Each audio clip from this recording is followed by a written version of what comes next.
بسم اللہ الرحمن الرحیم۔ اسلامک اچھی باتیں۔ الصلاۃ خیر من النوم، نماز نیند سے بہتر ہے۔ صبح اذان کی پہلی آواز پر آنکھ کھل جانا بھی اللہ تعالیٰ کی کرم نوازیوں میں سے ایک ہے۔ ان اللہ یرزق من یشاء بغیر حساب، بلا شبہ اللہ جسے چاہے بے حساب رزق دیتا ہے۔ بے شک اللہ کے فیصلے ہماری خواہشوں سے بہتر ہیں۔ لا یکلف اللہ نفسا الا وسعها، اللہ تعالیٰ کسی جان کو اس کی طاقت سے زیادہ تکلیف نہیں دیتا۔ انسان کا سب سے بہترین دوست اللہ ہے، بہت جلدی مان جاتا ہے، پرانی باتیں یاد نہیں کرواتا، کبھی مایوس نہیں لوٹاتا اپنے در سے۔ جو رب کو میرے قبول ہو وہی کاش میرے اصول ہوں، وہی صبر ہو وہی گفتگو، وہی سادگی وہی عاجزی۔ اللہ صرف عبادت والوں کا رب نہیں، ندامت والوں کا بھی رب ہے۔ آپ صرف اپنی نیت اللہ بنا لو تو باقی آپ کا سفر عین اللہ ہے۔ اللہ سے مانگو پھر مانگو اور مانگتے رہو، وہ دے گا، صرف وہی دے گا، کیونکہ بس وہی دے سکتا ہے۔ اے اللہ، میری قسمت میں کوئی ایسا سجدہ لکھ دے جو میرے گناہوں کی تلافی کر دے۔ آمین یا رب العالمین۔ یا الہی، گرمی محشر سے جب بھڑکے بدن، دامن محبوب صلی اللہ علیہ وآلہ وسلم کی ٹھنڈی ہوا کا ساتھ ہو۔ آمین یا رب العالمین۔ اللہ کے آگے جھکو، اللہ کسی کے آگے جھکنے نہیں دے گا۔ قرآن کہتا ہے، اپنے دشمنوں کی چالوں سے پریشان نہ ہوا کرو، بے شک تمہارا رب سب سے بہترین چال چلنے والا ہے۔ تمہارا تہجد پڑھنا تمہارے رب سے عشق کا ثبوت ہے۔ جب عبادت سکون دینے لگے تو سمجھ جاؤ اللہ تم سے راضی ہے۔ سجدے کی توفیق رب سونے کی عبادت کا اشارہ ہے۔ جو مزہ اللہ پاک سے گفتگو میں ہے وہ مزہ کسی اور شے میں نہیں۔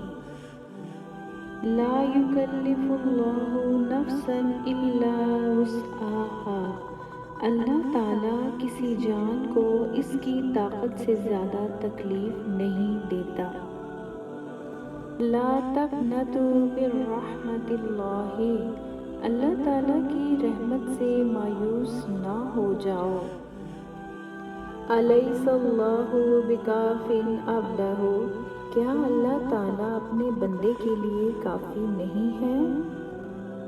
تبارک اللہ رب العالمین، بڑی برکت والا ہے اللہ جو تمام جہانوں کا پروردگار ہے۔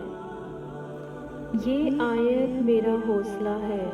وما کان ربک نسیا، اور تیرا رب تجھے بھولنے والا نہیں۔ ان ربی قریب مجیب، بے شک میرا پروردگار نزدیک بھی ہے اور دعا کا قبول کرنے والا بھی ہے۔ فاذکرونی اذکرکم، پس تم مجھے یاد کرو میں تمہیں یاد کروں گا۔ وَإِنَّ إِلَىٰ رَبِّكَ الْمُنتَهَىٰ، اور تمہاری آخری منزل اللہ ہے۔ وَتُعِزُّ مَن تَشَاءُ وَتُذِلُّ مَن تَشَاءُ، اللہ جسے چاہے عزت دے اور جسے چاہے ذلت۔ وَتَوَکَّلُوا عَلَى اللَّهِ وَكَفَى بِاللَّهِ وَکِیلًا، اور اللہ پر بھروسہ کرو اور اللہ ہی کارساز کافی ہے۔ اِنَّ مَعَ الْعُسْرِ یُسْرًا، بے شک مشکل کے ساتھ آسانی ہے۔ وَهُوَ عَلِیمٌ بِذَاتِ الصُّدُورِ، اور وہ سینوں کے اندر کی باتوں کو جاننے والا ہے۔ وَإِنَّ إِلَىٰ رَبِّكَ الْمُنتَهَىٰ، اور تمہاری آخری منزل اللہ ہے۔ ابو ہریرہ فرماتے ہیں، میں نے آپ صلی اللہ علیہ وآلہ وسلم سے زیادہ حسین کوئی نہیں دیکھا۔ سبحان اللہ۔ سجدہ کرتے وقت یہ سوچا کرو کہ تم سے بڑا گنہگار کوئی نہیں اور اللہ تعالیٰ سے بڑا مہربان کوئی نہیں۔ بے شک رسول پاک صلی اللہ علیہ وآلہ وسلم نے فرمایا، تم قیامت کے دن اس کے ساتھ ہوگے جس سے محبت کرتے ہو۔ سامنے رخ خانہ کعبہ ہو اور وقت ٹھہر جائے، آمین یا رب العالمین، اور جھولیاں بھر دی جاتی ہیں، دینے والا نظر نہیں آتا، فَبِأَيِّ آلَاءِ رَبِّكُمَا تُكَذِّبَانِ، جب موت کا وقت آ جاتا ہے تو ایک لمحے کی بھی مہلت نہیں ملتی۔ دعا کیجیے میرا اور آپ کا خاتمہ ایمان پر ہو، آمین یا رب العالمین۔